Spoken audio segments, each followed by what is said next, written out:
Saya hampir yakin, ini tapi asumsi saya pribadi, hampir yakin 95% orang yang kuliah nggak tahu dia mau jadi apa.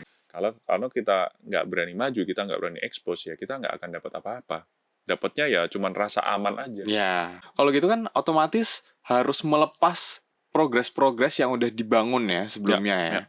Ya. Itu apa kalau menurut saya sendiri kan kayak sia-sia gitu, merasa kayak agak sia-sia. Belajar hal sepele sekarang mungkin nggak akan berpengaruhnya sekarang, tapi 5-10 tahun lagi who knows. Yang mungkin akan berdampak di kemudian hari. Gitu.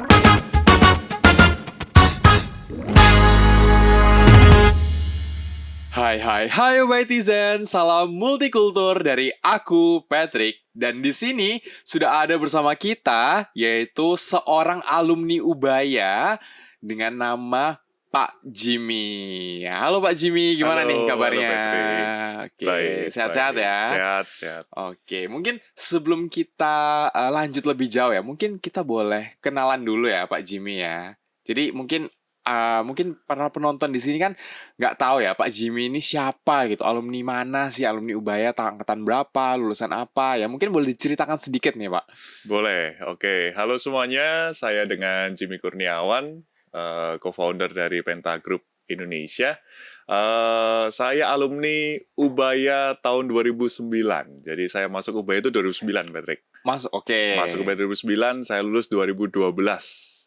Udah lulus di Ubaya 2012, multimedia. Oke, berarti sekitar 11 tahunan ya Pak ya, sampai sekarang ya lulusnya. Ya, bisa dibilang sudah 11 tahun saya berkiprah di dunia pekerjaan ya. Sepertinya sudah banyak pengalaman ya sepertinya ya. Ya, nanti mungkin kita akan bahas satu-satu boleh. Boleh, mungkin selesainya besok kalau kita bahas. Waduh. Jadi sharing pribadi nih ya kan, lama-lama ya kayaknya ya. Oke. Dengar-dengar ya Pak ya, kan saya juga sedikit ini ya, ada background check dulu nih sebelum kita podcast hari ini. Barusan nih kalau nggak salah Pak Jimmy ini ya, akhirnya berkeluarga ya. Waduh, udah kesebar kemana-mana. Udah macam artis ini. Oh iya dong. Lihat dari Ubayatura, jangan-jangan ada Ubayatura. Nggak ada di sini, nggak ada kan. Oke, ya, saya baru aja berkeluarga memang. Baru tahun ini, baru beberapa bulan lebih tepatnya. Baru beberapa bulan ya Pak ya. Itu emang baru sempet nih atau gimana nih? Wah, ini nanti diserang netizen ini ya. Saya karena mungkin kalau dibilang dulunya sih lebih apa? Kalau orang Jawa bilang getu ya, getu kerja gitu. Jadi saya itu kerja gitu. Saya mencoba banyak sekali peluang yang mungkin efeknya yaitu jadinya nikahnya agak telat ya. Tapi tolong diklarifikasi apakah usia 32 tahun menikah itu telat zaman sekarang. Itu saya juga kurang tahu. Tolong diklarifikasi nanti ya teman-teman ya. Tapi bagi saya sendiri enggak. Enggak. Karena saya udah merasa saya udah siap gitu di tahun ini. Kalau misalkan kebetulan mau klarifikasi ya itu telat atau enggak, kebetulan saya juga nggak tahu ya, soalnya masih kuliah nih ya kan sekarang ya. Jadi mungkin nanti kita boleh bahas itu lebih lanjut dikit lagi aja ya. Dan tadi kan Pak Jimmy sempat bilang ya udah selama beberapa tahun terakhir kan kerja terus ya, sampai akhirnya tadi jadi foundernya ya, atau co-founder tadi? Saya co-foundernya. Oh, co-founder dari Pentamu. Ya. Nah, jadi sebenarnya saya makin nggak sabar sih ya buat menggali lebih dalam tentang Pentamu ini sendiri. Ya kan, tapi mungkin sebelum kita masuk ke Pentamu ya kan, kita sudah tahu Pak Jimmy ini sebelumnya merupakan salah satu alumni dari Ubaya. Ya. Mungkin kita boleh cerita sedikit ya dari awalnya Pak Jimmy mau masuk ke Ubaya gitu. Apakah ada cerita menarik nih ketika akhirnya memutuskan aku mau masuk di Ubaya jurusan multimedia gitu. Oke, ini menarik, tapi tolong jangan ditiru teman-teman dan penonton semuanya. Jadi salah satu alasan besar saya masuk di Ubaya dan memilih Ubaya adalah karena tidak ada matematika. Percayalah teman-teman, karena saya tahu di multimedia saya lihat tuh ini mata kuliahnya nggak ada matematika, nggak ada fisika. Nggak tahu kurikulum sekarang ya, mungkin teman-teman multimedia sekarang mohon maaf di angkatan saya nggak ada ya, jadi nggak ada matematika, nggak ada fisika. Karena saya dulu termasuk orang yang waktu SMA saya aktif banget di olahraga gitu ya. Dulu saya basket juga di salah satu klub juga. Cuman saya jadinya nggak seberapa ya bisa dibilang nggak seberapa pinter lah ya, nggak seberapa pinter. Gak seberapa jago ya di bagian beberapa Bener, bagian bener, gitu bener. ya. Jadi saya matematika fisika, aduh terlalu susah ya. Kayaknya kuliah kok ambilnya susah-susah. Jangan deh. Kebetulan saat itu saya suka banget sama edit foto nih teman-teman. Jadi yang kalian-kalian yang suka edit-edit foto, saya itu pernah dipanggil guru BK gara-gara saya ngedit foto teman saya gandengin sama orang lain gitu ya, sampai dipanggil guru BK. Jadi ini mungkin pengalaman menarik saya nih. Gimana? Lanjut. Jadi saya waktu itu, saya punya teman baik, saya juga punya teman cewek yang mungkin dia suka gitu ya. Oke. Terus saya editin tuh, saya pepetin berdua, udah kayak foto berdua gitu ya. Yang alhasil sama si teman cewek saya ini, saya dilaporkan ke guru BK. Tapi di sanalah saya melihat bahwa, oh kayaknya saya suka nih edit foto nih gitu ya, memanipulasi foto gitu ya. Kayaknya saya suka gitu. Saya milih apa ya kuliah ya? Kalau beberapa jurusan yang terlalu art banget, saya kurang ya. Saya nggak mengerti. Mohon maaf, saya bukan penikmat seni. Jadi kayak lukisan yang cuman ya let's say satu nama besar gitu ya, itu saya nggak bisa dapat feel-nya, nggak bisa dapat apa sih yang menarik itu. Betul. Jadi saya nggak bisa ngerasain itu. Jadi kayaknya nggak art banget deh gue gitu ya. Saya akhirnya memilih oke, multimedia kayaknya seru nih. Apalagi kalau anak cowok gitu ya kan suka main game. Nah ini juga satu pengalaman dan alasan saya kenapa masuk multimedia. Karena saya suka main game. Oke. Anda yang suka main game, pilihlah multimedia. Oke, termasuk saya harusnya ya. Oh gitu ya. Saya juga suka sih main game. Tapi maksudnya nggak multimedia ya Anda ya? Karena mungkin lebih suka ya bioteknologi ya, lebih seru sih. Ya oke. Itu preferensi orang ya. Preferensi Cuman orang. begitu saya masuk di multimedia, saya udah dapet feel-nya, oh bener ini. Saya suka game nih, saya bener belajar di sini. Gitu. Jadi salah satu alasan saya itu karena suka game, dan saya suka editing foto, dan saya tidak suka matematika fisika. That's why saya pilih multimedia actually. Oke. Jadi memang ada beberapa alasan menarik ya, yang akhirnya makin mendorong buat masuk di multimedia ya. Oke. Dan tapi sebelum Pak Jimmy memutuskan untuk masuk multimedia, atau bahkan ketika berjalan kuliah di multimedia sendiri, itu apakah sudah kepikiran gitu, oh nanti aku lulus kira-kira aku mau ngapain ya? Aku mau bikin game kah? Aku mau jadi game designer? Atau apapun yang itu, pernah kepikiran nggak? Saya hampir yakin, ini tapi asumsi saya pribadi, hampir yakin 95% orang yang kuliah nggak tahu dia mau jadi apa menurut saya. Tolong dikoreksi kalau saya salah juga. Tapi menurut saya pribadi ya. Karena teman-teman juga yang dulunya bareng saya juga ada yang jadi banker, ada yang jadi justru di perusahaan asuransi kayak gitu-gitu. Jadi menurut saya sih, kalau saya pribadi, saya jujur aja masuk di multimedia, ya saya pengen belajar. Saya pengen belajar. Oh, bikin gini caranya gini toh, gitu ya. Dari mata kuliah ini, oh cara berpikirnya seperti ini. Jadi saya pengen belajar sesuatu yang baru, karena saya belum bisa waktu itu. Jadi tujuan saya sih cuman itu doang. Kalau kepikiran kerja apa, saya rasa waktu kita kuliah kita cuma mikirnya adalah senang-senang sama teman-teman nggak sih? Ya kan, saya nggak yakin orang masuk kuliah itu oke, saya harus lulus, saya nanti lulus mau jadi ini gitu. Kecuali jurusan yang spesifik ya, let's say kedokteran gitu. Oh banyak punya kedokteran, zaman saya belum ada. Oh ya. Kedokteran itu sama, orang kayaknya masuk kedokteran pasti jadi dokter kan? Nah, kalau kita multimedia atau mungkin teman-teman di fakultas lain, farmasi, mungkin farmasi akan ya udah jadi farmasis gitu kan ya. Kalau di multimedia ini luas menurut saya, teknik ini luas. Apalagi multimedia ya. Punya podcast seperti ini, itu mungkin belajarnya di multimedia juga bisa. Belajar tentang sound, tentang mikrofon dan lain-lainnya, perangkatnya ini kita bikin background yang cantik di sana itu teman-teman multimedia juga bisa. Jadi benar sih. Sangat luas. Jadi waktu saya masuk, saya juga nggak kepikiran saya mau jadi apa kayak gitu. Cuman yang jelas saya harus menimba ilmu kalau bahasanya ya. Saya harus menimba ilmu sebaik-banyaknya. Benar, saya harus cari ilmu sebanyak-banyaknya supaya di kehidupan ke depan saya itu punya modal. Modalnya apa? Modalnya adalah skill dan pengetahuan. Betul. Kalau gitu, IPK pas Pak Jimmy lulus nih, kalau boleh tahu ya, berapa nih? IPK saya 3,56 kayaknya. Cum Tiga, laude kan berarti itu? ya termasuk cum Iya, laude. itu keren banget lah ya kan. Berarti berhasil ya ini ya Iya. menimba ilmunya ya. Itu sebuah pencapaian juga buat saya sebenarnya. Jadi kalau dulu kan anak-anak kuliah tuh, wah IP cum laude gitu ya. Mm-mm. Atau ada teman, ada senior saya tuh summa cum laude, itu amazing sih. Dia nilainya cuman A semua, nggak bervariasi banget gitu kan. Iya, A, cuman ada AB1 atau 2 kayaknya.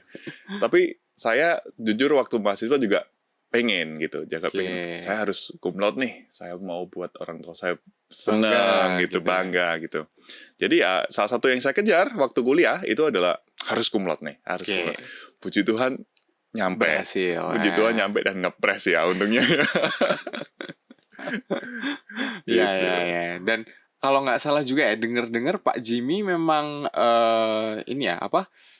Sering dapetin beasiswa akademik ya, yang Nah, per semesternya ini tiap anak. Jadi misalkan ya, belum ada yang tahu ya, beasiswa akademik itu sebuah beasiswa yang didapatkan ketika salah satu mahasiswa itu mencapai nilai yang paling tinggi ya dari satu angkatan ya. ya Ya. betul. Nah, ini mungkin kalau saya cerita ini dan teman saya nonton, dia bakal benci sama saya karena dia orang pertama yang mendapatkan beasiswa itu sebenarnya. Ah, Tapi setelah itu, nah ini sharing sedikit ya oke, teman-teman. oke. Kita ini di kehidupan ini harus cerdas untuk melihat peluang, ya kan? Waktu itu saya di semester 1 saya bukan yang tertinggi. Oke. Ya, you know lah ya, saya nggak suka matematika, fisika apa sih tertinggi ya kan? Cuman saya bisa lah kalau urusan ya desain-desain dikit bisa lah Ya, gitu. oke, oke. Jadi saya itu like ya mungkin di 10 besar aja mungkin belum tentu masuk Mm-mm. waktu itu. Terus saya lihat tuh, oh ada beasiswa akademik dong. Yang dapat kok si A ini, si F ini, si F yang dapat. Ini Kok teman dekatnya atau teman-teman. teman? Jadi kita satu angkatan kebetulan deket banget. Jadi saya bilang, oh, kok si F yang dapat ya? Gimana cara dapatnya ini? Saya waktu itu bela-belain ke apa itu yang deket administrasi ya, Ha-ha. di dekat ekonomi itu. Oke. Saya tanya, ini gimana cara menghitungnya supaya saya bisa dapat Beasiswa akademik? Oh ternyata saya dapat tuh perhitungannya, yaitu ini tolong koreksi juga, saya lupa IPK atau IPS lupa dikalikan dengan SKS, jumlah SKS yang sudah diambil. Jadi ongoing itu dikalikan. Loh, berarti kalau saya bisa ambil SKS paling banyak satu angkatan, saya pasti menang dong. Tapi dengan nilai yang juga bagus ya. Yang bagus. Pasti menang dong. Mm-mm. Oke deh. Di semester 2 dong, saya bela-belain ambil mata kuliah semester 6. Semester 6 Yaitu etika profesi. bisa Saya itu. ambil di semester 2. Kebetulan waktu itu, nah ini mungkin kurikulumnya sekarang udah baru ya. Oke. Jadi saya ini angkatan ketiga multimedia Ubaya, teman-teman. Kayaknya sudah terlalu banyak perubahan. Saya juga, kalau tadi sempat detail juga, saya masuk 2009, saya lulus 2012. Itu which is cuma 6 semester. Kayaknya sekarang juga nggak bisa. Setahu saya. Bisa nggak? Setahu saya minimal sekarang ya 7 kan? Iya, 7 Nah, semester sih. waktu itu adalah saya itu di masa transisi. Mm-mm. Ini juga ya ini sharing aja. Saya benar-benar memanfaatkan peluang yang saya tahu. Mm-mm. Jadi saya cari tahu tuh satu beasiswa. Oke, tertinggi dan SKS paling banyak. Semester 2 saya semuanya teman-teman ambil 22, saya ambil 24. Oke. Karena waktu itu memang paketnya di 22 dan lain-lainnya itu 3 SKS yang dimana kita nggak bisa kan. Nah, maksimal. yang 2 SKS cuman etika profesi, which is semester 6. Dan itu benar-benar harusnya nggak saya ambil di semester 2. Jadi demi beasiswa ya. Ya. Karena saya mungkin juga daripada saya harus bayar ya. Ya, benar. Oke lah, ambil lah. Ambillah. Tapi untungnya ada teman. Kebetulan ada teman baik saya yang juga ambil. Kebetulan dia pindahan dari informatika, pindah ke multimedia. Terus oke deh, saya ikut kamu deh, ikut ya etika profesi. Jadi saya akhirnya dengan 24 SKS di semester kedua dengan IPK yang cukup bagus, akhirnya saya ingin dapat gitu. Dan puji Tuhan sampai akhir lulus saya nggak bayar kuliah. Sampai semester 6 akhir sudah nggak boleh kuliah. Iya. Wah, Jadi itu peluang bagi saya, peluang banget sih. Gitu. Ya. Susah nggak sih pas jalaninnya itu? Nah, ini saya juga merasa pilihan saya tepat itu ketika mata kuliah demi mata kuliah itu saya suka. Oke. Contoh nih, di multimedia itu ya mungkin saya gambar seni atau rupa dasar atau apa, itu yang pakai cat air, pensil itu saya jujur aja nggak suka. Nggak bisa. Nilai saya lah mungkin B atau BC kayaknya. Oke. Cuman ada materi-materi lain, contoh video atau permodelan 3D itu saya suka. Dan saya benar-benar mendalami waktu itu memang. Jadi, wah ini kayaknya benar-benar tiap semester tuh saya dapat challenge baru, dan saya suka kebetulan. Iya, Jadi, iya, iya. wah ini asik nih. Ini kayak mainan aja gitu Iya. waktu kuliah. Jadi bikin tugas tuh meskipun kelompok ya, kita benar-benar kayak, oh ini seru nih, asik nih. Bisa nggak tidur gitu kerjain tugas dan happy itu. Iya, Itu iya, yang iya. itu yang saya puji Tuhan banget sih memilih multimedia kayak gitu. Jadi memang akhirnya jatuhnya nggak di bawah susah, malah di bawah enjoy aja Iya, ya. iya, Karena iya. memang semakin terchallenge ya tadi ya. Oke, oke, Benar, oke, benar. oke. Nah, tadi kan ini ya, dapetin beasiswa akademik terus gitu. Heeh. Pak Jimmy sendiri memangnya tipe orang yang suka dalam arti kura-kura atau kupu-kupu nih? Tahu kan ya Kalau artinya ya? kura-kura itu kuliah rapat ya. Betul. Kalau kupu-kupu kuliah pulang. Mm-mm. Nah, kalau saya kebetulan apa ya? Kukong. Kukong. Kuliah kongko. Enggak. Jadi saya jujur aja dulu, ini mohon maaf teman-teman yang sering berpanitia, saya dulu membenci Anda. Saya Kenapa dulu tuh? nggak seneng banget sih di organisasi. Gimana? Saya waktu itu kuliah udah capek kan ya, Mm-mm. harus pulang kerjain tugas gitu kan ya. Mm-mm.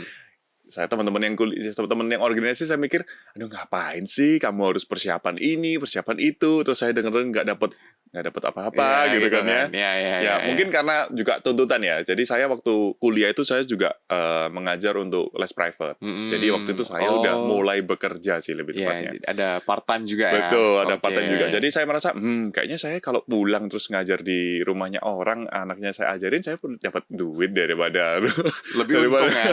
lebih untung. Nah, cuman ini juga yang saya sesali sebenarnya. Kenapa tuh? Di masa-masa saya sekarang, saya di dunia pekerjaan itu mau nggak mau kamu harus berorganisasi. Mm-mm.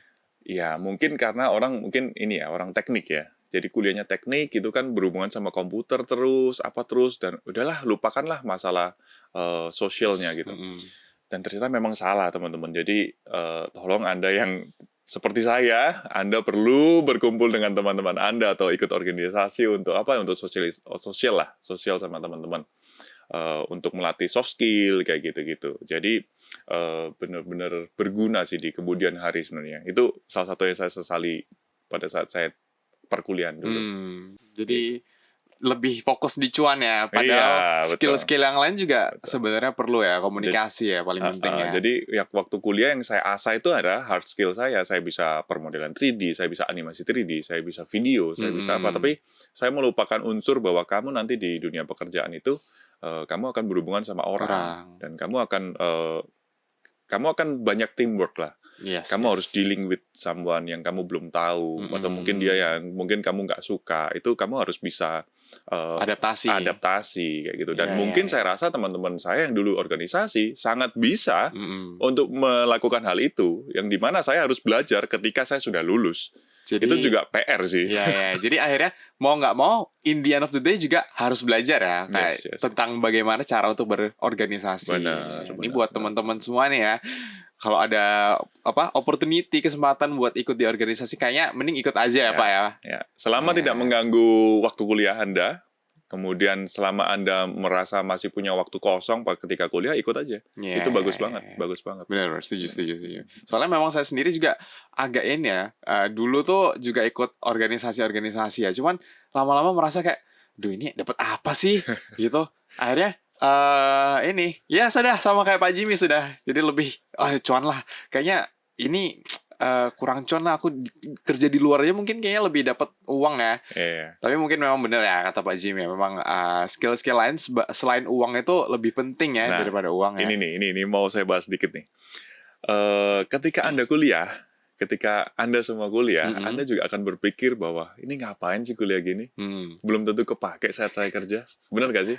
Kadang iya kan? ya. Kadang seperti gitu. itu kan? Benar. Percayalah, semua yang Anda pikir seperti itu, Anda hanya belum tahu kapan Anda butuhnya. Itu saya juga merasakan loh. Ketika dulu matematika, sin kostan. Ya. Itu Anda perlu apa sih sin kostan? Ya kan kayak secara apa kita nggak bisa membayangkan kan ya Buat ini bakal apa ya? Saya apa. ntar kerja apa yang butuh Iya sin kan? kostan ya? Kalau saya bukan peneliti, kayaknya saya nggak perlu gitu ya. Mm-mm. Ternyata saya sebagai sekarang saya di bidang IT, Mm-mm. ternyata bikin animasi itu perlu sin kostan loh. Perlu ya? Perlu loh. Dan kalau Anda nggak tahu, kalau dulu saya benar-benar nggak tahu sin kostan, kayaknya ini apa ya kan? Jadi percayalah ketika Anda merasa itu nggak berguna, sebenarnya bukan nggak berguna, tapi belum Anda rasakan atau belum Belum Anda dapat aja. belum dapat momennya aja kalau itu Betul. berguna gitu. Jadi itu yang saya rasain sih. Jadi salah satu organisasi tadi, kemudian perkuliahan pun sama. Ya. Anda cuma belum nemu aja kalau itu berguna gitu. Nah, kadang memang soalnya kalau di perkuliahan itu kan kita belajarnya tuh sampai detail-detail banget ya Pak ya. Dimana kadang merasa kayak ini tuh sebenarnya nanti bakal kepake nggak sih? Tapi akhirnya secara garis besar akhirnya ya akan kepake juga ya. Ya. Dan kalau menurut saya di dunia profesional, apa yang kita terima di kuliah itu justru nggak dalam loh. Ya, itu kulit loh. Yang di perkuliahan itu benar-benar cuma kulit. Yang dimana kalau kamu mau mendalami itu, kamu harus benar-benar spend lebih banyak waktu dan effort untuk mendalami. Ya saya nggak tahu ya di jurusan lain ya, tapi di jurusan saya di multimedia, kita itu cuma belajar kulit. Saya bisa A, bisa B, bisa C, bisa D. Tapi yang dibutuhkan di profesional itu nggak hanya A, tapi A++. Dimana saya tahu A, tapi di dalam A ini masih unsurnya banyak banget. Yang kamu harus dalami sendiri kayak gitu. Itu yang harus ditekankan juga. Jadi kuliah penting, perlu semua ilmunya itu perlu. Pengalaman juga penting, tapi ketika di profesional Anda justru harus lebih mendalami seluruh materi itu. Oke. Gitu. Ini insight baru sih buat saya. Soalnya kan memang saya belum pernah masuk ke bagian kerana itu ya. Tapi oke lah, dicatat nanti akan saya catat dengan baiknya. Nah, terus dari semua mata kuliah ya, berarti kan dari tadi kita mungkin bahas mata kuliah gitu. Dari semua mata kuliahnya Pak Jimmy, kira-kira ada yang semacam berkesan nggak sih? Wah, berkesan hampir seluruh tugas yang kelompok itu menurut saya berkesan sih. Jadi, nah ini sharing lagi nih tips buat teman-teman yang mau akan kuliah atau sedang kuliah. Pintar-pintarlah Anda memilih kelompok. Nah, kenapa saya bilang berkesan? Karena gini, kita kalau kerja di kelompok itu kan harus tahu porsi dan hak dan kewajiban lah kalau bahasa simpelnya ya. Hak saya apa sih? Hak saya dapat nilai kelompok. Kewajiban saya apa di dalam kelompok? Saya harus do something. Kontribusi yang saya bisa dan maksimal. Nah, ini tips aja untuk teman-teman. Jadi saya memilih kelompok waktu itu, kebetulan teman-teman saya ini punya ability masing-masing gitu ya. Satu bagus di desain, satu bagus di 3D, satu bagus di video gitu ya. Yang menjadikan saya harus pilih-pilih orang yang tepat. Nah, ini orang yang tepat buat jadi untuk satu kelompok nih. Supaya apa? Supaya kita bisa saling menguatkan, melengkapi. Gitu. Saya bisa saling melengkapi kayak gitu. Jadi itu berkesan banget. Kenapa? Karena kamu bakalan berjuang bareng selama 1 semester ya kan, berjuang bareng. Kalau nggak tidur semua ya kan. Kalau misalkan harus ngelembur apa karena mepet-mepet, kalau dulu kan sistemnya SKS ya, sistem kebut semalam ya. Jadi itu benar-benar ya udah ayo kita kerjain bareng. Itu bakal membekas banget sih. Gitu. Jadi lebih ke pengalaman kerja kelompoknya. Ya. Kalau mata kuliahnya sendiri, karena ya itu tadi saya setiap mata kuliah saya dapat ilmu baru dan kebetulan saya suka juga ya. Saya benar-benar ini dong cara bikin animasi 3D gitu ya. Kalau kalian lihat Upin Ipin gitu, nah kita dulu belajar tuh cara buatnya. Kita cara buatnya dari upinnya gitu kan ya, bentuk kepalanya itu kita belajar di multimedia. Dan sampai menganimasikannya dan sampai di renderingnya itu kita belajar. Dan itu kalau saya pribadi, saya jujur aja masih kangen sih masa-masa itu ya, kangen masa-masa itu. Tapi sekarang saya udah nggak bekerja di dunia 3D lagi, tapi saya bisa. Jadi itu juga yang note buat teman-teman nih, kalau Anda punya banyak ilmu pengetahuan, itu Anda sebenarnya bisa mengcombine itu di aktivitas yang berbeda. Contoh misalkan nih, sekarang di usaha saya ada pembuatan website, kemudian ada pembuatan filter Instagram dan segala macam. Itu saya bisa implement 3D saya di sana. Padahal mainnya di 3D project, tapi di project lain seperti itu. Ada skill-skill lain ya yang sebelumnya pernah belajar ya. Yes. Jadi Oke. itu yang sangat berkesan buat saya. Gitu. Mantap, mantap, mantap.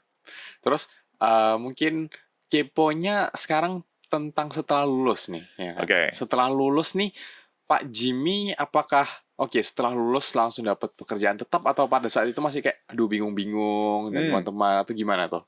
Em, saya yakin semua orang yang lulus pasti bingung mau kerja apa. Ya, benar. Karena nggak ada garansi Ya, Anda akan diterima di mana dan bekerja sebagai apa. betul, betul. Kebetulan saya yang mendapatkan privilege gitu ya dari Hmm. Ubaya untuk bisa bukan student exchange ya, lebih ke internship waktu itu. Jadi Oke. Ubaya waktu itu punya kerjasama dengan satu perusahaan dari Belanda, namanya Stichting OWG.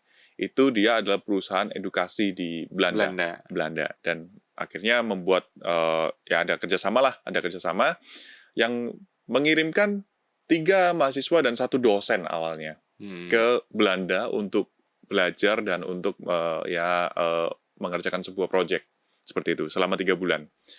Nah, saya kebetulan adalah salah satu yang juga ikut dalam beberapa orang ini, Mm-mm. tapi masih dipilih kan? Betul. Saya kebetulan adalah orang yang beruntung menurut saya. Jadi ketika itu tidak ada dosen yang mau, bukan Maju. tidak ada yang mau ya, mungkin waktu itu dosennya lagi pada sibuk atau gimana, intinya udah mahasiswa semua aja gitu. Jadi bukan 3 mahasiswa 1 dosen, tapi 4 4 mahasiswa. mahasiswa. Saya yang terakhir dong. Saya sebenarnya nggak masuk tuh kalau satu dosen berangkat, saya nggak berangkat tuh ke Belanda. Puji Tuhan saya akhirnya ikut berangkat ke Belanda di periode pertamanya mereka. Dan saya benar-benar waktu itu, wah keren nih. Saya dapat, ya bisa dibilang kerja lah ya, tapi magang sih sebenarnya. Itu magang doang di Belanda 3 bulan. Tapi saya dapat experience banyak banget dari cara mereka bekerja, cara mereka present, cara mereka habit di negara luar itu seperti apa, yang menjadikan saya, wah saya mau nih kerja kayak gini nih, saya mau. Nah ini mungkin nggak semua orang bisa dapat ya. Jadi saya juga puji Tuhan bisa dapat kesempatan itu dan saya bisa punya pengalaman ke Belanda juga selama 3 bulan. Dan setelah pulang dari sana, saya melanjutkan di perusahaan ini yang kerjasama antara Ubaya dan Belanda ini. Jadi kerjanya di Ubaya. Di Ubaya, Oke. betul. Kalau teman-teman tahu di gedung TG lantai 6 atau 5 ya, saya lupa. Yang ada liftnya tuh, lift teknik pertama di sana tuh. Iya. Saya kerja di sana. Gitu. Ya. Jadi yang awalnya hoki ya, hoki bisa internship ya di Belanda, berangkat ke Belanda, dan terus berakhir di Ubaya lagi ya. Benar. Jadi saya setelah pulang, saya melanjutkan di perusahaan itu, saya handle, kebetulan langsung juga diberikan mandat gitu ya sebagai manajer di sana. Jadi saya manage teman-teman saya. Nah ini PR banget kan? Saya nggak pernah organisasi, ya kan? Saya taunya kupu-kupu. Pulang dari Belanda, saya disuruh manage orang. Itu saya juga pusing waktu itu. Jadi waktu setahun 2 tahun pertama itu benar-benar belajar banget. Apalagi teman-teman sendiri. Kamu tahu sendiri kan, kalau teman-teman sendiri, terus kalian harus atur itu kan. Kadang terlalu nyaman ya, sudah terlalu nyaman. Ayolah bro, masih ada gitu ya. Tapi kita kan juga harus being professional juga, kayak gitu. Jadi itu yang benar-benar saya belajar banget di sana, kayak gitu. Jadi kalau dibilang selesai kuliah, saya bingung jadi apa. Waktu itu saya nggak bingung. Karena saya dapat internship itu dan saya harus menyelesaikan di perusahaan ini. Nah, setelah dari sana saya yang bingung. Jadi benar-benar lulus saya kayaknya ketinggalan nih. Jadi karena lulus saya udah langsung dapat internship di Belanda. Pulang harus lanjut di perusahaan itu kan, di Ubaya juga. Setelah saya 2015 memutuskan selesai di sana, saya keluar di perusahaan itu, mulailah saya bingung. Ini mau kerja apa ya? Jadi ini mungkin yang dirasakan oleh teman-teman yang lulus terus langsung nggak ada pengalaman ini. Nggak ada jalan di depannya. Benar, hilang. Betul. Jadi tahun 2015 saya justru kebingungan di sana. Saya coba banyak opportunity, mulai dari sablon-sablon kaos, bikin souvenir, kerja di event organizer waktu itu, kemudian nyobain travel. Itu benar-benar pengalaman yang, wah itu apa ya kalau saya coba-coba semua dicoba ya. Kalau bisa saya bilang itu kayaknya saya kacau juga waktu itu ya. Apapun saya tabrak-tabrak gitu loh. Jadi benar-benar tapi yang menjadikan sekarang ini pengalaman. Iya, betul. Tapi pada saat kita menjalani, wah ini kacau banget sih. Percayalah ketika kalian menjalani itu, wah ini kacau banget gitu. Iya. Cuman ketika udah selesai, oh ya saya harus ini. Oh sebaiknya waktu lalu seperti ini. Jadi saya harus begini gitu. Jadi belajar lagi ya dari Benar. pengalaman-pengalaman itu ya. Tapi memang itu yang menurut saya di zaman yang sekarang itu perlu mentalitas itu sih Pak.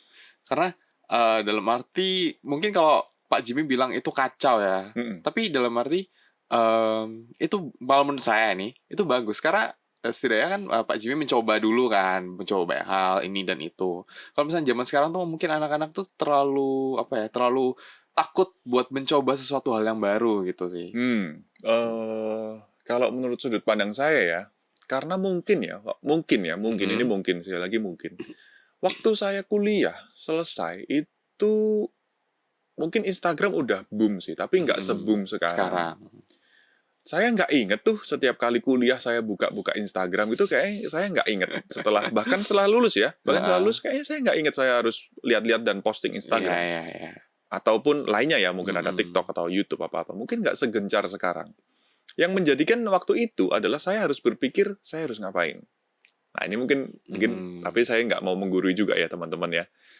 Mungkin yang zaman sekarang itu bedanya itu, karena sekarang udah ada banyak sekali role model success person di halaman Instagram kamu, di YouTube kamu, di TikTok kamu, yang menjadikan oke, saya mau jadi ini, tapi terus jadinya bingung, betul nggak? Jadi terlalu banyak opsi sekarang. Iya. Dan lebih ke ini sih, karena kan yang biasanya kan di sosial media ditunjukin mungkin yang bagus-bagus aja ya kan ya. Betul.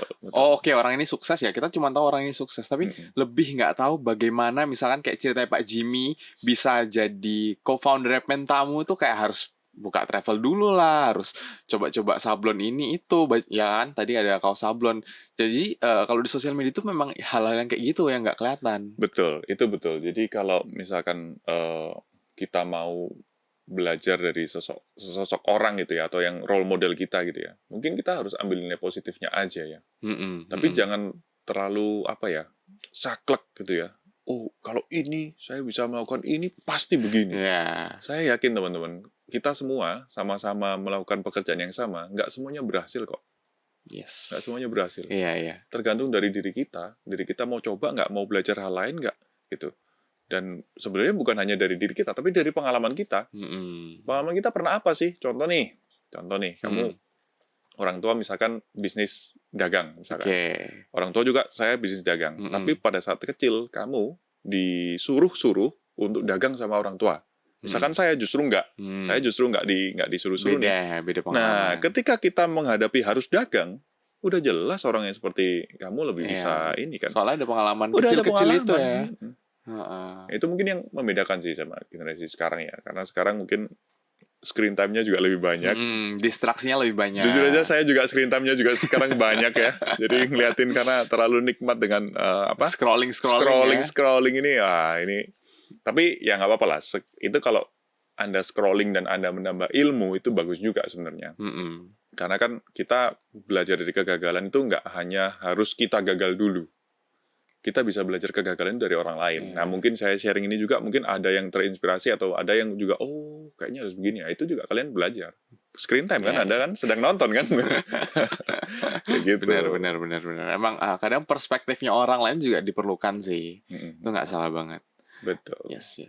Dan tadi perjalanannya Pak Jimmy ya, mulai dari itu tadi, yang setelah keluar dari perusahaan itu kan, tadi apa aja Pak? Ada cobain kaos, banyak banget kaos. Gimana itu? Ya, saya mulai dari setelah keluar dari company itu, saya sudah di ranah event sebenarnya. Saya sudah sering part time di event as a event organization crew gitu. Kemudian saya juga mengajar. Nah ini teman-teman yang belum tahu, saya pernah mengajar di Ubaya dan di beberapa universitas lainnya dan di sekolah-sekolah lainnya. Multimedia juga ya? Iya, mengajarnya tentang multimedia karena skill saya di sana kan waktu itu. Jadi saya juga mengajar. Kemudian saya berusaha, kok hidup gini-gini aja. Ini anak-anak umur 25 kan begitu ya, quarter life crisis gitu ya. Kok begini-begini aja hidup ya? Kayaknya harus kita harus punya gebrakan atau cari usaha lain ya. Saya mulai dari coba-coba kaos, jual kaos, tapi kayaknya nggak works dan ya cuma sekedar angan-angan. Jadi cobain 1-2 project, buat ini beberapa project terus habis itu saya nggak lanjutin. Nggak dapat feel-nya. Saya coba waktu itu zamannya di souvenir, dunia perkulit-kulitan kalau teman-teman lihat. Oh, saya juga cobain waktu itu dunia perkulitan, tapi waktu itu yang kena sama saya adalah business travel.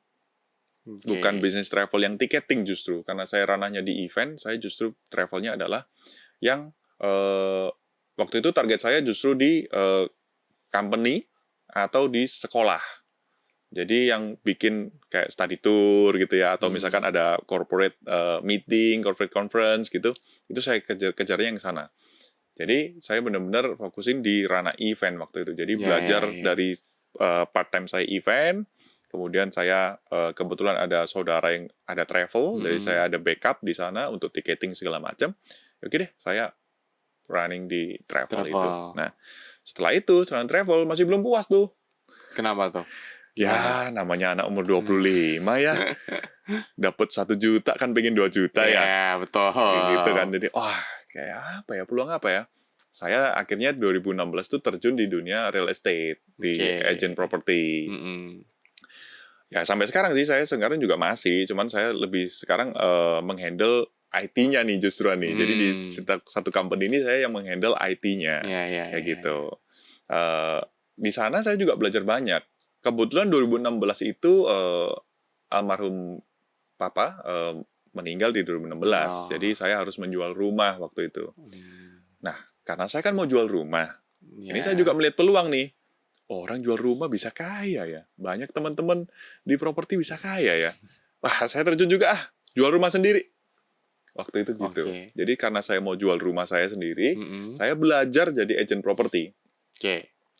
Yang hasilnya di setahun setelahnya, jadi setahun saya nggak ngapa-ngapain, cuma belajar, belum bisa dapat closingan gitu ya, belum pernah dapat komisi. 2017 saya berhasil menjualkan beberapa unit apartemen, sama menjualkan rumah saya. Nah, ini goalnya tercapai akhirnya. Jadi alasan saya belajar udah tercapai 17. Jadi jual rumah orang tua. Kok puji Tuhannya juga diberi jalan juga achieve beberapa penghargaan lah di real estate. Gitu. Dan ya sampai sekarang saya justru malah saya yang mengembangkan aplikasi dan sistemnya di perusahaan tersebut. Jadi ini banting setir lagi nih. Jadi abis keluar dari ranah IT, coba, tapi belok laginya ke IT lagi gitu. Karena ya memang kayaknya dari awal saya sendiri udah passionnya di dunia IT sih, di dunia multimedia lebih tepatnya. Jadi pada saat kemana-mana mungkin dapat rezekinya lagi di A, B, C, tapi balik-baliknya di IT lagi. Gitu. Itu perjalanan panjang sih. Mungkin teman-teman saya yang kenal saya, wah ini kerja apa aja diembat gitu dia bilang. Teman-temannya udah tahu semua ya. Ada satu teman saya bilang, wah ini kamu parah nih. Ini semua mau kamu semua, nggak boleh orang lain ya ini, Pak. Ya enggak sih, karena saya gimana ya, cuan ya. Haus pengetahuan juga. Ya, selagi kita cari uang, cari penghasilan ya, dapat pengalaman dan dapat kenalan sih. Yang paling penting relasi sih. Koneksi ya. Benar. Ini salah satunya saya ada di sini karena koneksi nih. Betul. Ada koneksi nih. Terima kasih teman-teman di Ubaya. Oke, iya sih. Nah, terus setelah dari real estate itu, apakah ini kan mau apakah itu udah ada yang namanya Pentamu nih? Oh, oke. Ya, ini mungkin yang tadi saya bahas perjalanan menuju ke Pentamu ya. Mungkin yang teman-teman bingung tadi saya nyebutnya Penta Group Indonesia dan ada Pentamu, Patrick tadi bilang. Jadi Pentamu itu salah satu produk kita sebenarnya. Jadi 2018 saya dan teman-teman partner saya juga multimedia juga di angkatan yang sama kebetulan dan ada di universitas lain partner saya berlima. Namanya kita bikin Pentamu. Pilot projectnya di 2018 akhir tahun itu kita pilot. Oh kayaknya oke nih, it works gitu ya. Jadi kita focusing di digital guestbook dan RSVP. Awalnya malah digital guestbook aja. Jadi kita membagikan QR code unik ke masing-masing undangan yang mereka bisa bawa dan tinggal scan di device kita, ya device kita layar touchscreen gitu untuk di hari hanya. Dan ternyata ini memang beberapa problem yang ditemukan di ranah event ya, di registrasi orang tulis-tulis ini namanya siapa, orang undangan Hmm. saya namanya A, dia nulisnya B gitu ya, atau bahkan ini B ini siapa Kesalahan. gitu, Ya. atau bahkan B ini siapa saya nggak kenal tapi nulis di buku tamu saya kan gitu kan. Hmm. Jadi berawal dari ide bahwa kalau kita mengundang tamu, kita tuh sebenarnya udah tahu nama-namanya mereka. Betul. Ngapain harus suruh mereka tulis Terus nama lagi lagi. kayak gitu kan. Jadi berawal dari ide itu, saya dan partner dan tim saya, oke yuk kita bikin. Nah, awalnya malah belum ke ranah RSVP waktu itu, hanya di Facebook itu aja. Jadi 2019 kita harus muncul ke permukaan. Nah, ini mungkin teman-teman yang juga punya bisnis ya, kalian jangan pernah malu sama bisnismu ketika masih kecil, ketika masih baru mulai, ketika masih belum punya apa-apa. Yes. Ini yang saya juga sama teman-teman pelajari juga. Jadi dengan pengalaman saya dan teman-teman saya punya pengalamannya masing-masing, kita harus tabrak, kita harus berani untuk maju. Kalau kita nggak berani maju, kita nggak berani expose, ya kita nggak akan dapat apa-apa. Dapatnya ya cuman rasa aman aja. Ya, Cuma rasa aman, benar. saya nggak mau expose deh, nanti saya ini dibilangin gini, bilang itu, ya Anda cuma mendapatkan rasa aman, tapi Anda nggak maju. Betul. Kayak gitu. Jadi di 2019 kita memutuskan oke, kita harus keluar, kita harus ikut pameran dan segala macam. Puji Tuhan 2019 kita menemukan beberapa partner yang support banget. Nah, thank you buat partner-partner Pentamu. Kita disupport banget, semua berani kenalin kita ke klien-klien, ke mempelai, ke corporate, itu berani pakai kita. Dan di 2020 pandemi. Nah, ini yang menjadikan bittersweet ya mungkin ya. Di 2020 tidak ada event sama sekali karena pandemi. Tapi jujur aja di tahun 2020 nama Pentamu lebih banyak dicari. Kenapa? Karena waktu itu pemerintah daerah pun juga memutuskan kan bahwa tidak boleh untuk pegang, bahkan ingat gak sih bolpen harus dicelupin di alkohol ketika di event. Nah itu kan terjadi gitu loh. Nah sedangkan kita ini contactless, tinggal tunjukin aja QR code-nya dari handphone Anda, saya udah tahu nih namanya Patrick, berapa orang duduk di mana, kayak gitu. Jadi itu benar-benar, wah kita opportunity-nya langsung ini ya, naik tinggi langsung. Jadi benar-benar di tahun 2020 kami justru dicari beberapa venue juga kita ajak kerjasama dan ya sampai sekarang Pentamu sendiri menurut saya udah cukup bagus, cuman kita masih banyak goal dari kita yang harus kita terjang juga. Tahun ini kami baru masuk market Jakarta, Pentamu Jakarta tahun ini udah masuk. Tahun lalu kita ada Pentamu di Jawa Tengah, di Semarang. Kemudian tahun 2021, amazingly setelah pandemi itu, justru Pentamu Bali kita keluarin. Jadi kita punya branch di Pentamu Bali, dan itu ya amazingly mereka welcome banget dengan sistem kita, seperti itu. Ya. Panjang ya. Iya. Historinya panjang banget. Pasti harus panjang dong. Kalau kan memang perjalanan sukses kan pasti panjang ya, nggak mungkin cuma singkat gitu. Nah, mungkin orang-orang yang zaman sekarang nih lihatnya cuma sepotong ini nih. Cuman yang sekarangnya doang gitu. Padahal dulunya tuh kalau dimasuk-masukin lagi, wah itu semakin banyak detail-detail yang kita belum tahu ya sebelumnya. Ya. Tapi ngomong-ngomong ya, aku tuh lebih pengen tahu sih, kok tiba-tiba bisa muncul nama pertama ya, nama Pentamu, dan kenapa kok tiba-tiba bisa kepikiran, oh guestbook ini kok ribet ya, dan teman-teman. Apakah mungkin tadi kan Pak Jimmy juga pernah bilang kalau misalkan memang pernah terjun di ranah per event-eventan gitu kan, apakah mungkin dari situ inspirasinya atau dari temen yang lain atau gimana?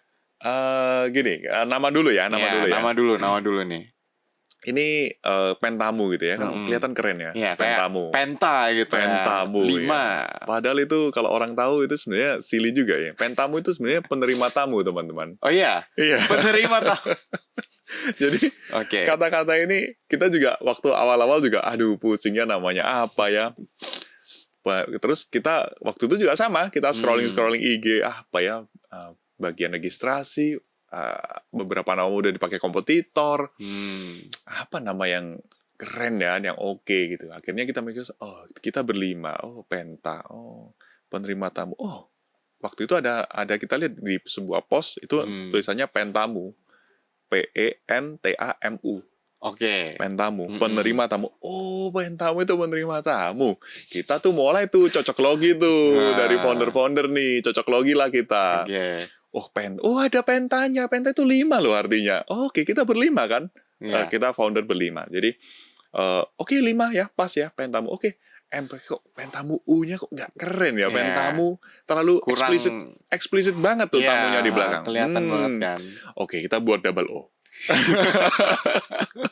Jadi as simple as that. Secara random aja ya. Ya, kita bikin awalnya dari pentamu, pentanya di belakangnya historinya ada kata-kata penta, which is kita berlima memulai bisnis ini semuanya, dan double O-nya ya kita bisa bilang bahwa mungkin lebih dekat dengan unlimited ya. Iya. O-nya kalau didapetin unlimited tuh. Iya, Jadi iya, kita iya, ya iya. pakai filosofi itu yang kita ambil, jadilah pentamu kayak gitu. Nah, pertanyaan kedua tadi masalah Inspirasinya. kenapa inspirasinya ya. Jadi kebetulan saya dan 3 partner saya lainnya itu adalah orang-orang di ranah event sebelumnya. Yang Oke. dimana kita udah tahu tuh flow registrasi seperti apa, Hmm. kalau di acara seperti ini seperti apa, acara itu seperti apa. Dan balik lagi, ide awalnya adalah kenapa harus lama-lama di registrasi? Padahal mungkin kalau orang kantoran itu punya tag gitu ya, ID tag tinggal tit, udah tahu ada absen gitu kan. Iya, benar. Atau mungkin kalau zaman sekarang fingerprint gitu kan, Iya. orang absen tit udah jadi. Nah, kenapa di event nggak bisa ditarik ke sana sih sebenarnya? Itu yang menjadikan awal mulai kita develop gitu ya. Oke, kayaknya harus ada cara cepat untuk meregistrasikan undangan. Ya, ini kan undangan ya, Iya. bukan tamu random yang datang harus tahu namanya kan. Yes. Tapi ini kan orang yang sudah kita undang. Itu kita sudah tahu nih nama lengkapnya siapa gitu kan ya. Oke, berarti harusnya tinggal one click ataupun cuman 1 step aja udah tahu. Iya. Pakai teknologi apa pertanyaannya? Nah, kebetulan saya punya partner orang-orang informatika, kebetulan di universitas lain yang menurut oke, kita pakai QR code. Oke, scannernya apa? Ada sih beberapa komputer yang menggunakan scanner, ya ini kalau saya bilang scanner barang ya, scanner barang yang Oh ya ya. infrared itu. Oke, no. Not good. Kurang ya. Not good-nya nggak nice to see. Iya, nggak nice to see. Nggak elegan Nggak gitu ya, elegan. apalagi di event-event gitu. Betul. Oke, kita harus cari layar touchscreen. Terus kayaknya pakai apa? Kamera depan. Yang akhirnya ya produk Pentamu pertama kita menggunakan layar touchscreen ukurannya 15,6 inch di atas podium ya, dan kita tinggal scan aja untuk QR code-nya. Ya, menjadikan di sana. Jadi proses ini harusnya bisa cepat. Ngapain kita harus datang, tulis nama lagi di buku tamu, dan ada tanda tangan, meskipun saya nggak tahu yang nulis itu siapa kan. Nah, kalau di Pentamu sekarang, bahkan di fitur kami sekarang, kita punya namanya hidden capture juga. Gimana itu maksudnya? Jadi ketika orang scan QR code, itu kita bisa tahu yang ada di depan layar kita itu siapa. Oh, ya. Kayak gitu. Jadi kan lebih valid kan? Iya, lebih valid untuk sebuah registrasi gitu ya. Jadi makin tahu nih bener bukan orangnya. Betul, gitu. seperti itu. Jadi itu yang ide yang muncul mengawali semuanya lah. Ya, pengembangan demi pengembangan, makin tahun kita akan terus berkembang kayak gitu. Yes, benar. Awalnya dulu Pentamu ya kan, kalau dengar dari cerita Pak Jimmy gitu. Pentamu ini apakah oke, aku udah mau langsung terjun nih di Pentamu, aku mau fokus di sini, atau lebih ke side job awalnya tuh? Ya, jujur aja saya di awal-awal masih menganggap ini side job. Kenapa? Karena masih bisa berjalan beriringan dengan hal-hal yang lain. Ya, which is saya masih ada travel, saya masih ada property kayak gitu. Jadi saya masih bisa bisa pagi hari do something, ini yang lainnya baru Pentamu kayak gitu. Cuman lama semakin berkembangnya, ya mungkin kalau orang bilang kan Anda nggak bisa berdiri di 2 kapal yang berbeda ya. Dan itu bener banget sih sebenarnya. Jadi sekarang ini saya lebih memutuskan bahwa oke, saya harus ke ranah ini. IT. Di ranah IT, salah satu produk kami adalah Pentamu.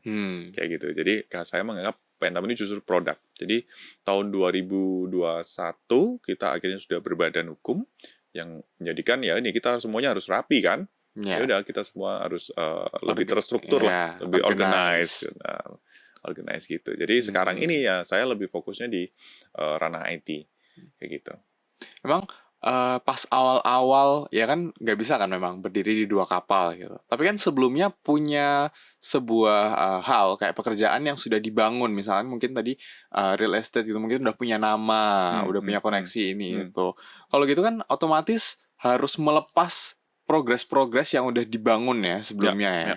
Ya. Itu apa kalau menurut saya sendiri kan kayak sia-sia gitu, merasa kayak agak sia-sia kayak udah dibangun kayak agak susah gitu kan, tapi akhirnya in the end lepas lagi malah mencari hal yang baru lagi itu. Ya. Apa nggak dilema ketika melakukan hal tersebut atau gimana?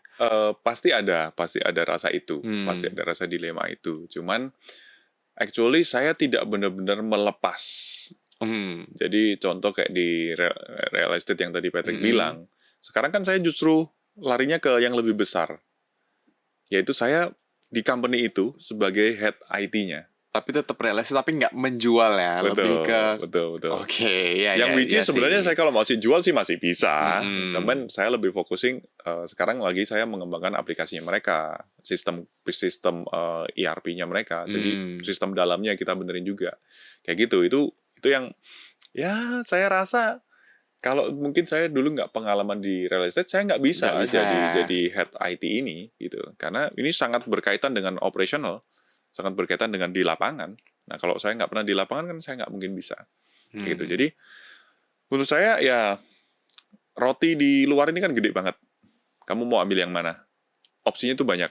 Ya kalau orang Ya, bilang banyak jalan menuju Roma, betul. ya kan? Ya mungkin saya lagi belok kiri, belok kanan nih. Tapi mungkin bisa jadi ke depan kan besok lurus lagi kayak gitu. Tapi itu udah dengan pengalaman belok kiri, belok kanan tadi. Kayak gitu. Ya, jadi Itu sih. mungkin lebih ke pengalamannya ya. Tapi mungkin gara-gara passionnya memang di IT akhirnya balik lagi ke IT gitu ya kan ya. Bener. Ini ngomongin passion jadi saya jadi ingat gitu ya. Kayaknya memang iya saya passion di IT. Jadi apapun yang saya kerjakan. Jadi dulu pada saat ngerjain travel juga saya implementasikan ilmu-ilmu skill saya di dunia multimedia ini ke sana. Sama real estate juga. Jadi dulu pertama kali masuk di real estate, oke, saya bisa mendesain nih, saya bisa bikin apa nih, saya implementasikan. Kayak gitu. Sama juga dengan kaos dan souvenir yang saya bilang. Oke, saya yang buat websitenya, saya yang buat ini, itu, gitu. Yang terkait dari multimedianya itu. Ya, jadi kayaknya memang passionnya di IT kayaknya. Jadi selalu ada hubungannya ya sama IT ya. Ya, soalnya kan udah kuliah susah-susah ya. Kalau nggak dipakai ya buat apa nanti ya? Betul. Ya, itu ini sih apa ya? Ketika kita udah punya pengalaman dan kita udah punya pengetahuan tentang itu, kita akan bawa itu kemana-mana. That's why perbanyaklah pengetahuanmu. Ya, betul. Karena di usahamu apapun, kamu bakal keinget sama apa yang udah kamu pernah tahu. Gitu. Iya sih, apalagi udah bertahun-tahun ya kan ya pengalamannya di situ, pengetahuannya pasti ya bakalan kepake lagi. Betul sih, betul.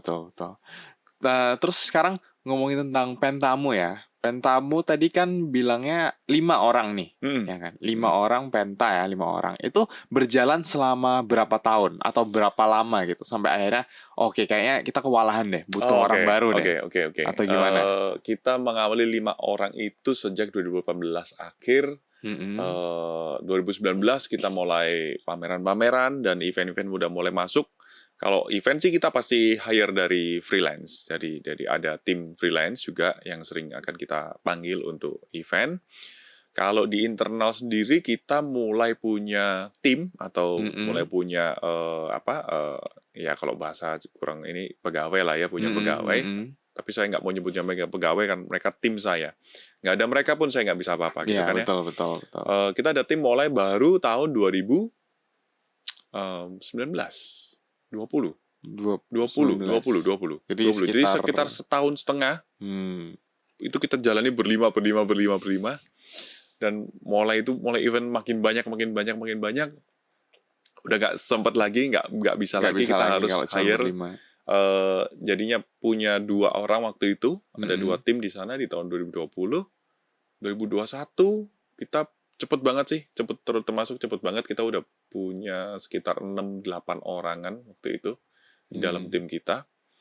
Dan ya puji Tuhan sampai sekarang kita udah 20 plus. Jadi dari 5 sampai ke 20 plus orangan ya. Oke, keren. Gitu. Struggle-nya dari awal bikin Pentamu Hmm. sampai sekarang itu kira-kira yang apa ya, struggle yang kayak sampai di titik terendah gitu, misalnya kayak aduh gimana nih Pentamu sampai stres berat gitu, pernah nggak sih? Wah, kalau stres berat sih ketika event numpuk ya, itu pasti Hmm. stres banget. Jujur aja dari bulan-bulan ini nih, ini kita wah lagi pusing-pusingnya. Tapi Mm-mm. untungnya tim kita udah prepare. Kita udah punya ada 6 orang project manager yang bisa bantu di tim kita. Jadi kebantu banget. Kalau dulu yang paling titik rendah ya udah kita ngurusin data dari jam ya namanya klien ya. Kadang-kadang kan kita nggak tahu Ya, kebutuhan seperti ha, ha, apa. ha. Acara mulai jam 7 atau jam 9 pagi, jam 10 pagi itu mulai di sebuah mall di Surabaya. Hmm. Data baru subuh kita terima.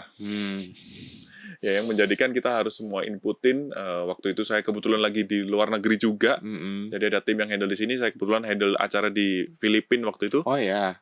Ya, jadi mau nggak mau ya saya harus bantuin yang di sini. Jadi karena ya kebetulan kita di dunia IT kan kita semuanya bisa online ya. Iya, digital. Semuanya digital, jadi kita bisa kerja dimanapun. Kebetulan waktu itu ngelembur dari jam 2 pagi kayaknya udah cek-cek data segala macam. Kebetulan undangannya ribuan waktu itu, jadi ya harus cek semuanya. Ya itu menurut saya wah payah-payahnya kita sih. Ya. Itu payah-payahnya kita gitu. Jadi lebih ke kalau misalkan lagi banyak event ya. Ya. Oh ya, ngomong-ngomong tadi kan ya, ini baru kepikiran sih. 5 orang kan selama 1,5 tahun. Dan 5 orang ini sampai sekarang tetap stay di Tetap sini. dong, Ya. tetap. Bikin, dan tadi Pak Jimmy sempat bilang bikin sebuah tim itu harus pintar-pintar ya Pak ya. Harus cari yang ini ya. Soalnya memang buat long term gitu kan. Betul. Emangnya berarti Pak Jimmy sama teman-teman yang lain ini 4 orang yang lain udah klop banget berarti ya. Udah klop banget. Dan itu tuh kalau boleh tahu ya gimana sih bisa dapetin tim yang klop banget tuh? Atau ya mungkin salah satu kan mungkin dari kuliah ya. Tapi tadi juga ada 2 orang ya dari universitas lain 3 gitu. orang. 3 orang, sorry. Ya 3 orang dari universitas lain. Cara biar bisa nih dapetin tim yang klop gitu. Satu, kita harus open. Kita harus membuka diri kita. Dalam arti saya harus bilang bahwa kita harus outspoken ya. Kita kalau ada apa-apa harus ngomong. Jujur aja kita founder-founder di Pentagroup Indonesia ini sering berantem. Oke. Jadi klop itu bukan tanda klop itu bukan perdamaian loh. Oke, lebih ke menurut saya Anda sering berantem untuk visi yang sama, itu klop. Oke. Kalau Anda nggak pernah berantem, berarti ada satu yang dominan, lainnya ngikut. Ya, oh ya benar juga sih ya. Ya. Jadi kalau nggak ada pertukaran pikiran ya. Benar. Jadi justru kalau Anda berantem sama tim Anda, oke, selama dalam visi yang sama, dalam tugas yang sama, dalam misi yang sama, oke, ayo jalan. Itu saya udah bisa merasa klop. Jadi kebetulan kami berlima ini punya porsinya masing-masing, punya ya skillnya masing-masing, punya tugas masing-masing, yang dimana kita kadang-kadang sharing tugas, dan ya berujung berantem, tapi ya it's okay. Karena kita sedang menuju ke arah yang sama. Tapi saya memilih cara A, saya memilih cara B, dan kita bertukar pikiran di sana. Ya mungkin kadang-kadang selisih lah, pastilah. Orang bekerja satu sama yang lain. Orang suami istri aja juga sering tengkar kan. Saya udah bisa bilang gitu ya. Saya udah bisa bilang gitu akhirnya. Tapi ya, kita nggak akan pernah bisa menyatukan 2 kepala lah sih. Iya, benar sih. Anda bisa menyatu atau bisa klop, itu ketika Anda punya toleransi. Dan ketika Anda punya visi yang sama, misi yang sama, dan toleransi Anda dijaga. Itu kunci tim saya sih. Jadi as long as dia, misalkan nih, saya merasa, aduh Patrick ini partner saya, tapi Patrick kok nggak ngapa-ngapain misalkan. Oke, saya tahu Patrick nggak ngapa-ngapain, tapi mungkin Patrick karena tidak nyaman kerja di bidang yang seharusnya. Oke, harusnya Patrick melakukan yang lainnya, yang mungkin dia akan nyaman dan mungkin dia akan kontribusi lebih besar. Nah, itu yang harus lebih paham ya. Harus lebih paham dan harus kita tukar omongan ya. Kita harus tukar pikiran seperti itu. Gitu. Itu yang akan klop. Akan menemukan klopnya di sana. Karena emang nggak bisa juga ya kan, kita kan jadi cenayang gitu kan, tiba-tiba tahu nih orang maunya apa gitu kan. Ya emang harus komunikasi ya berarti komunikasi. Paling utama. Nggak cuma dalam hubungan personal, bahkan sampai di tim di kerja pun memang komunikasi ya paling penting ya. Betul. Dan Iya, ini sekali iya, lagi iya. saya balik lagi organisasi lah untuk belajar untuk belajar bersosialisasi. Ya, toleransi gitu ya, itu yang Toleransi. paling penting. Ya sih, ya sih. Karena memang pasti banyak banget ya selisih-selisih. Pastilah orang kita Ya. melakukan apapun pasti selisih juga. Ini ngatur mic begini atau kegoyang sedikit ada yang ngomel. Itu pastilah. Waduh, jangan ya sampai ya. Serem banget nih habis podcast ya. Aduh, duh. Terus tadi juga Pak Jimmy sempat bilang pernah udah sampai acara di Filipina ya Pak Oh, ya, iya, Pentamu ya. Iya. Jadi kebetulan kami udah beberapa kali sih kita di Singapura pernah, di Filipina pernah gitu. Kalau acara internasional kita di Bali juga pernah, di Jakarta juga pernah sih. Jadi memang kita sih pengennya udah di berbagai negara lah. Cuman itu impian besar kita kayak gitu. Ya kita mulai pelan-pelan, mulai dari Surabaya, kita perkuat Surabaya, mulai keluar kota, daerah sekitar Malang dan sekitarnya, terus Bali, Semarang, Jakarta, dan puji Tuhan kapan ini sempat dipercaya di Filipina dan di Singapura. Oke, jadi memang sudah sempat ya sampai di ranah internasional ya. Sempat. Itu pasti bangga banget ya Pak ya, Wah, harusnya. itu salah satu pencapaian sih buat pencapaian buat kami achievement juga. ya, apalagi ketika punya perusahaan sendiri ya, Betul. bisa sampai sejauh itu orang mengenal ya. Betul. Wah, itu rasanya pasti bangga banget Iya, sih, kayak senang sebuah banget. achievement gitu ya. Terus kalau nggak salah juga kemarin Pentamu ini sempat dipakai di salah satu acara ini ya, pernikahannya Via Valen ya kalau nggak salah. Oh ya beberapa artis ibu kota mempercayakan ke kami juga. Kemarin tahun 2022 ada Via Valen, Kak Via Valen, Via Sevra, itu kebetulan di acara di Surabaya, itu kita juga hadir di sana untuk acaranya, seperti itu. Kemudian mungkin yang akhir-akhir ini para YouTuber nih mungkin tahu, saya sebutkan boleh nggak ya? LDP, Last Day Preparation itu iya, ada iya. Cipau Pau, nah itu kemarin juga wedding, acaranya Pentamu pakai juga. Pentamu juga. Kemudian ada Patricia Go, nah itu Patricia Go juga pakai kita juga.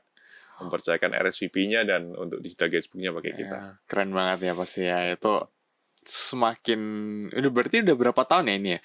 Pentamu Tahun depan kita tahun kelima. Tahun kelima ya. Tahun kelima dan memang sudah lumayan besar ya. Ya, amin. Ya, amin ya. Ya, semoga kedepannya semakin ini ya, semakin besar ya, ranah-ranah internasional juga semakin digait event-event besarnya. Amin. Ya, semoga ya itulah kedepannya bisa semakin oke gitu ya Thank you. Pentamunya. Thank you. Oke. Nah, sekarang aku ya mungkin Pentamunya cukup sampai situ. Sekarang aku mau lebih mengenal ke Pak Jimmy sendiri Waduh. gitu kan. Oke. Karena yang lebih pasti kan, oke, Pentamu sudah punya nama, tapi yang lebih pentingnya adalah orang-orang yang sampai membentuk, sampai bisa membangun Pentamu sampai sekarang, Oke. ya kan? Mungkin kalau dari Pak Jimmy sendiri ya, tadi kan sempat lumayan bisa mencoba banyak hal, ya kan? Mulai dari ya tadi ada real estate kaos dan teman-teman itu kan, semacam nggak takut gitu kan. Padahal mungkin kalau di kuliah kan lebih ke kayak oh ya tiap hari yang kayak tadi Pak Jimmy bilang cuman di depan laptop, komputer ngerjain tugas ini itu, sosialisasi ya teman-teman. Susah ya kan. Tapi akhirnya ya Pak Jimmy keluar lah dari zona nyaman itu ya. Akhirnya malah harus mau nggak mau bersosialisasi ya kan. Kayak real estate gitu kan, promosi marketing ya kan. Itu kan harus ada public speaking ya Pak. Betul. Itu prosesnya itu kayak gimana? Atau caranya itu kayak gimana gitu? Bisa sampai di sana. Ya. Sekali lagi menurut saya kalau kita melakukan sesuatu itu udah jangan usah kebanyakan mikir dah. Jadi waktu itu saya juga nggak kebanyakan mikir. Kenapa? Karena ketika kita terlalu banyak mikir, kita itu akan takut akan hal-hal yang belum tentu kejadian. Oke. Nah, ini tips juga nih buat teman-teman nih. Paranoid gitu ya. Bener. Oke, selama Anda merasa itu benar dan Anda aman, jalan. Kalau saya gitu. Jadi dulu waktu itu saya belajar public speaking dari mengajar. Oke. Komunikasi kecil-kecil dulu ya. Kecil-kecil dari anak kecil tuh saya ngajarin anak SD gitu ya. Halo, kamu harus belajar ini loh. Ayo ini belajar ini nih. Itu mulai dari sana. Saya akhirnya mengajar di sebuah sekolah menengah atas, SMA. Itu juga saya belajar harus mengontrol 30-an, 40-an anak kadang-kadang ya tahu sendiri anak SMA lah Ya, ya, kadang-kadang rame apa. betul. Ya, kita harus ada ketegasan juga di sana. Jadi menurut saya public speaking saya atau keberanian saya itu muncul pelan-pelan Seiring berjalannya waktu ya. seiring jalannya perjalanan itu. Kalau kamu tadi bilang nggak takut, ya siapa sih yang nggak takut gitu kan? Kamu harus spend harta kamu untuk sebuah usaha. Betul. Kamu harus tiap hari makan, tidur, itu harus memikirkan hal itu kayak gitu. Pasti takut lah.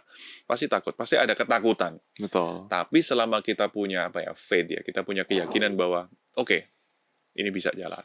Itu harus komit juga, harus komit juga bahwa oke, aku mau jalan. Ya waktu itu beberapa usaha saya masih belajar. Oke, jalan deh gitu. Masih jalannya itu masih ya udah deh, jalan deh gitu. Itu yang mungkin menjadikan ada kegagalan pasti. Ya, Dan kalau ini sekali lagi kalau ngomongin kegagalan, jadi saya ingat pesan dari Om Bob Sadino, almarhum Bob Sadino. Gimana?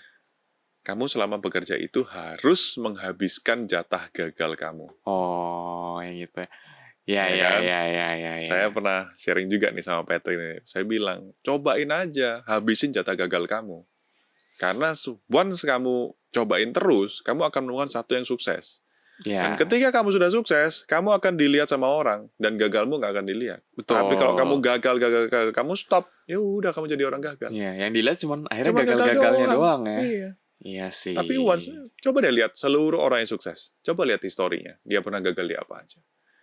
Ya kan? Ya, dia sedang menghabiskan jatah gagal sebenarnya. Kalau Om Bob bilang gitu dulu. Jadi harus habisin tuh jatah gagal. Ini coba gagal ya udah nggak apa-apa. Kalau analogi yang saya sering orang tua saya cerita, kita terus jadi orang kayak pingpong. Semakin kita dipukul dengan keras, itu mantulnya akan semakin tinggi. Ya kan? Ya, nah benar. itu sama. Ketika kamu menghadapi masalah yang sangat besar, kamu harus yakin bahwa itu adalah sebuah pukulan yang akan membuat kamu akan semakin tinggi ke atas. Ya gitu. Ya, itu beberapa hal yang saya selama hidup ya. Selama hidup ini saya harus punya pegangan-pegangan seperti itu. Ya, benar. Yang tujuannya ya untuk menguatkan diri Anda. Betul. Gitu. Ya sih, memang yang paling kena mungkin tadi buat saya lebih ke ini sih, menghabiskan jatah gagal ya. Soalnya kalau jujur saya sendiri sekarang mungkin ya dulu cerita sedikit gitu tentang pandemi gitu kan. Pandemi itu kan kuliahnya online ya kan ya. Jadi otomatis waktu tuh lebih banyak, lebih fleksibel kan karena nggak harus ke kuliah, nggak harus siap-siap, nggak harus ini itu. Jadi waktu tuh lebih banyak gitu. Tapi akhirnya saya merasa kayak buang-buang waktu gitu. Karena selama itu nggak ada pernah ngapa-ngapain kayak gitu. Akhirnya saya tuh ngelihat teman saya kan, jadi saya kenalan sama teman baru gitu, terus ngeliat dia lebih muda daripada saya, tapi dia tuh lebih berani mencoba hal-hal yang baru gitu, untuk misalkan ya cari cuan kayak gitu-gitu tadi. Jadi tuh saya mungkin pada saat itu masih egonya itu tinggi ya, jadi kayak wah masa saya yang lebih tua kalah gitu. Akhirnya mulai dari sana baru mencoba gitu buat part time job dan teman-teman gitu. Tapi kalau misalkan tanpa adanya orang itu, kayaknya saya sampai sekarang juga akan ya udah biasa-biasa ya, cuman kuliah pulang gitu. Karena pada saat itu lebih ke ya itu sih, lebih ke satu takut. Pertama omongan orang gitu kan. Ya, omongan orang. Itu yang menjadi PR sih. Saya juga pernah merasakan kok. Kita takut misalkan, ini contoh nih. Nah, ini saya kelupaan. Saya dulu pernah jualan kosmetik, teman-teman. Saya lupa. Waktu SMA itu saya ingat. Saya waktu SMA diajakin teman-teman MLM untuk jualan kosmetik. Saya waktu itu juga, aduh, kalau saya jualan kosmetik badan saya gede gini. Saya dulu pemain basket, kok jualan lipstick ya. Itu kan juga saya peduli omongan orang kan. Iya sih, benar sih. Yang waktu itu jujur aja ya cukup menghambat. Jadi takut diolok-olok, takut dibilang, ngapain lu cowok, misalkan gitu ya. Jual kosmetik, jual lipstick apa. Nah ya, selama kamu yakin, dalam arti kamu kerjanya legal kok. Jual kosmetik cowok apa salahnya? Iya sih. Saya yakin bosnya ada yang cowok. Bos kosmetik pasti ada yang cowok kan? Apa dia malu dengan jualan kosmetik? Enggak buktinya. Ya kan? Iya sih. Gitu. Jadi memang susah sih. Pada saat kita menjalani, kita akan banget tantangannya susah banget. Ketika kamu harus takut dihina, takut dibilang apalah gitu ya. Itu bakal menghambat banget. Tapi kamu harus bisa yakin bahwa enggak, ini bukan masalah gender atau produk ini gender, tapi ini saya bisnis loh. Saya coba loh, ini peluang buat saya. Itu yang harus diyakini, Patrick. Ya, selama halal ya, Iyalah. selama nggak curi uang orang. Jangan kriminal ya, itu saya nggak setuju banget sih. Ya dong, Nggak pasti ya. boleh banget itu. Kalau misalnya Anda urusan, saya takut nih jual ini karena kriminal ya, itu harus takut memang. jangan nggak takut, itu justru salah dong. Ya dong, nggak boleh kayak gitu. Ya, Gitu. itu sih. Ya memang kadang memang omongan orang ini malah menjatuhkan ya, bukannya malah mensupport, akhirnya malah menjatuhkan. Memang harus cari sebuah circle pertemanan yang saling support sih, itu Betul, sih menurut betul, saya. betul. Kalau misalkan seringlah di FYP saya gitu ya, FYP ya, udah For you anak- page, TikTokers. udah TikToker saya. Di FYP saya juga muncul sih. Kalau misalkan Anda kumpul dengan di sebuah komunitas yang Anda menjadikan Anda tidak gini, kalau Anda unggul di sebuah komunitas, itu saatnya Anda pindah komunitas. Ya benar sih. Lu udah di nomor 1 nih di komunitas A nih, berarti Hmm. Anda saatnya udah pindah di komunitas lain. Yang Anda itu bisa jadi bawa sendiri. Kenapa? Karena di komunitas itu kamu akan belajar lebih banyak. Ya, benar. Tuh, itu kan justru kebalikan Iya. dong. Ini justru kebalikan dari yang Patrick takutkan loh. Patrick kan justru takut kalau Iya. ntar dibilang gini lah. Berarti kan Patrick ingin ada di paling atas. Iya sih, Ya kan? benar Patrick sih. ingin paling atas. Padahal orang-orang sukses itu dia justru pengen di paling bawah. Karena kalau dia udah di paling atas, berarti dia nggak bisa berkembang lagi di Iya. komunitas itu. Benar. Gitu. Itu juga yang sekarang saya pelan-pelan lakukan sih. Jadi karena dulu saya tidak berorganisasi, lagi-lagi saya jadi kampanye organisasi ya. Dulu Kayaknya. jarang banget organisasi, terus sekarang udah di ranah di circle terdalam, saya rasa oke lah. Saya udah bisa bilang saya cukup udah ilmunya cukup lah di circle itu. Saatnya saya pindah circle. Saya belajar dari circle lain. Saya belajar dari hal lain dari komunitas lain. Iya sih. Bagus banget. Bagus banget, Patrick. Jadi memang harus sering sekali ya keluar dari comfort zone ya, zona nyaman itu. Jangan takut dianggap rendah lah sama orang. Iya. Lebih baik kamu dianggap rendah tapi ternyata kamu dikira cupu ternyata suhu. Gue kira cupu ternyata Iya, itu benar bagus. banget sih. Itu justru kamu harus belajar terus gitu. Benar banget. Itu sebuah insight baru sih buat saya sih, karena sebelumnya kayak ya itu sih, kayak takut, lebih banyak takutnya lah kalau masih saya, apalagi mungkin mahasiswa yang lain kayak aduh takut ya udahlah ikutin aja lah alurnya, sekarang masih kuliah ya udah kuliah aja, yang lainnya tar dulu lah pikirnya gitu. Tapi itu salah ya kayaknya ya. Bukan totally salah. Kalau memang nggak semua orang kan jadi entrepreneur, let's say ya. Nggak semua orang juga fokus di akademis. Kalau memang kamu mau fokus di akademis ya tekunilah akademis. Tapi kalau memang kamu merasa ingin coba-coba lain, it's okay. Selama itu tidak mengganggu perkuliahan ya. Kalau menurut saya sih kuliah harus selesai.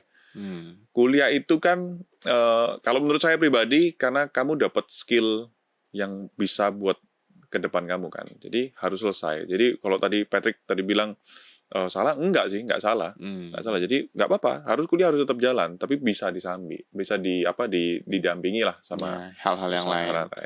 Gitu. Ya, benar. Oke sih, itu ya benar-benar insight baru buat saya. Nah, terus ini Pak, kita balik lagi ya ke topik tadi yang saya sempat bahas di awal-awal. Barusan kan Pak Jimmy berkeluarga. Waduh. Ya, oke. Nah, itu umur sekarang berarti umur di Saya 32 tahun. 32. Ya, lumayan beda ya sama saya, agak 1 dekade lebih nih ya kan. Wah, ya. sejauh itu ya? Ya, lumayan Pak. Enggak lah, kita satu angkatan lah. Oke, satu angkatan.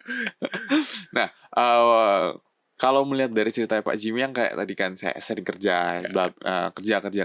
Ya. Jadi mungkin waktunya tuh nggak terbagi ke bagian kehidupan asmara gitu kan ya. Nah, itu apa? Kan menurut saya ya, kuliah itu adalah masa-masa paling krusial untuk menemukan pasangan hidup gitu. Karena sekarang komunitas yang kita temukan banyak ya. Kita kan masuk misalkan di fakultas gitu, satu angkatan, ada kenal angkatan atas, ada angkatan bawah, ada. Ntar masuk di ranah di universitas, panitia, ada ketemu lagi banyak orang gitu kan. Tapi saya merasa kalau misalkan setelah kerja itu nanti gimana dong? Kan karena komunitas kita kan ya itu aja gitu. Kan nggak mungkin juga kita tiap hari masuk komunitas baru lagi, komunitas ini dan teman-teman.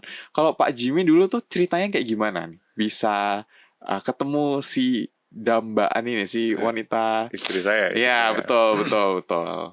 Well, kebetulan kalau di ranah asmara ini ya, jadi lucunya adalah saya ini menikah dengan orang yang sudah saya kenal sejak 2015. 2015. Ya, masih ingat cerita saya tadi tentang event-event itu? Iya, Saya kenal dia dari itu, Oke. sejak itu.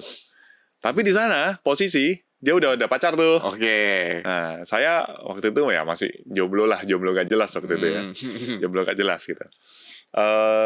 Saya ketemu lagi baru 2 tahun lalu, baru 2 tahun. 2 sekitar 2 tahun yang lalu Iya, baru ketemu lagi iya, itu. Pandemi itu kita baru ngobrol lagi Oke. karena 1-2 hal, yaitu ingin menjual rumah saudaranya. Oh. Nih, Oke. andai kan waktu itu saya nggak jualan rumah, Nggak saya ketemu nih. nggak menikah nih. Nggak nikah nih. Jadi ya memang kalau betul sih, saya Patrick benar banget ketika ngomong perkuliahan ini benar-benar masa-masa yang sangat penting untuk perihal asmara ya. Karena kamu satu nggak punya tanggung jawab Masian, kamu masih kuliah aja tugasnya, terus bebas setelah kuliah nggak ada aktivitas lain gitu ya. Mungkin kalau saya dulu ada mengajar ada apa mungkin akan tersita juga. Tapi nanti ketika kamu udah di dunia pekerjaan, ya memang boleh dibilang circle-nya akan mengecil. Itu saya setuju, circle-nya akan mengecil. Karena urusan pekerjaan ini ya akan melulu itu-itu. Seperti tadi saya bilang, kamu harus nambah circle. Contoh lah misalkan, contoh di keagamaan misalkan. Nambah circle agama. Kemudian mungkin di hobi, nambah circle hobi. Kayak gitu. Jadi nambahnya akan seperti itu, Patrick. Memang nggak bisa diarahkan. Kalau kuliah kan mau nggak mau kan? Kalian semua di satu universitas, ketemu terus ya kita tiap di hari. satu fakultas, kita di satu kelas bahkan. Jadi mau nggak mau akan menambah. Tapi sebenarnya itu mungkin yang harus dilakukan ketika kita udah selesai kuliah. Jadi harus menambah circle-circle itu di hobi, di keagamaan, di bisnis pasti kan harus jalan. Kamu bisnis harus jalan, nambah. Kayak gitu. Nah kalau ngomongin perihal pasangan ya kan jodoh kita nggak pernah tahu kan ya, nggak ada tahu.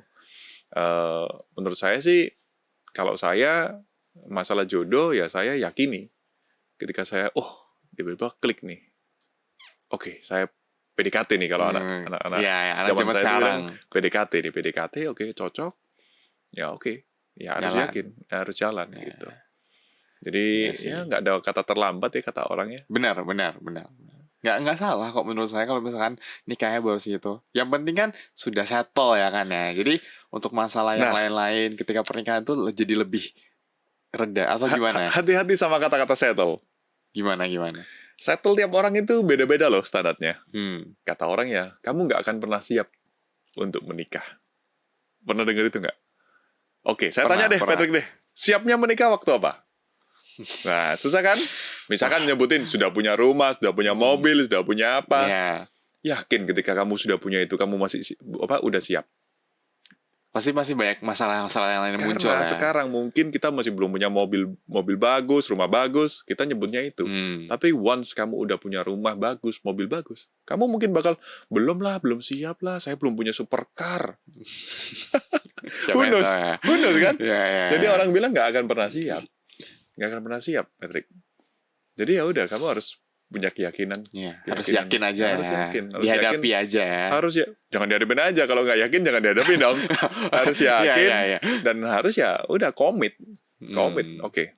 I want this. I want that. I want with this one. Oke. Asik.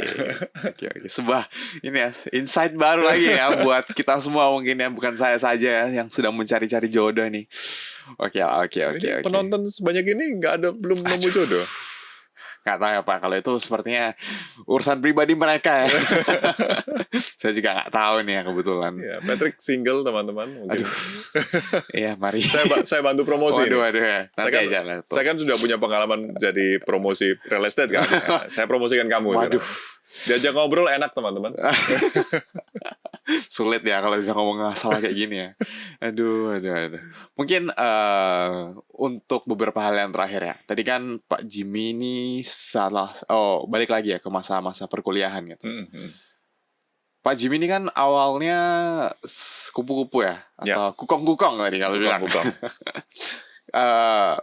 ada nggak sih beberapa hal yang misalkan, kalau misalkan boleh nih ngulang di masa kuliah lagi ya, Pak Jimmy ini mau ngelakuin apa Wah, kalau selama balik, kuliah tuh? ya mungkin kalau saya boleh, kalau boleh ya, kalau bisa Kalau bisa kembali. nih. Tapi sebenarnya kalau dibilang apakah saya mau kembali, kayaknya enggak sih. Karena sekarang ini adalah Jimmy dari hasil Iya, yang dulu-dulu gitu ya. betul. Kalau dulu saya ingin mengubah, misalkan let's say saya ingin berorganisasi dari awal, bisa jadi saya nggak lulus dalam 3 tahun. Ya, Bisa ya. jadi saya mungkin tidak jadi punya eh, bisnis yang sekarang, Pentamu sekarang. Bisa jadi enggak. Kenapa? Karena mungkin ya semua orang udah ada garisnya Ya, ada sendiri-sendiri. timelinenya. Pak. Betul. Tapi kalau yang saya cukup sesali, nah ada itu tadi. Saya organisasi kayaknya kalau dulu saya sering berorganisasi, mungkin saya akan lebih mudah menghadapi di dunia pekerjaan yang lebih awal. Kayak gitu. Jadi saya lebih siap untuk menghadapi misalkan ada orang atau tim yang ya pekerjaannya nggak benar, atau misalkan ada yang kurang cocok atau cekcok, itu mungkin akan lebih siap gitu aja.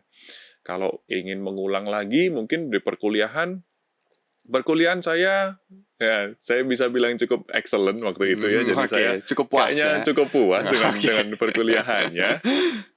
Yang cuman masalah sih itu sih di soft skill saya, yang saya benar-benar merasa, aduh, Tertinggalan ya. telat nih ya, harusnya soft skill saya diasah. Saya kuliah nggak bisa loh ngomong kayak gini.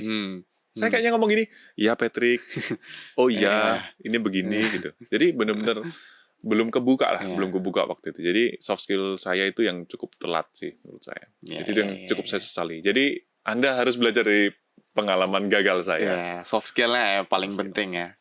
Oke. Mungkin beberapa hal yang terakhir ya, yang tadi aku bilang.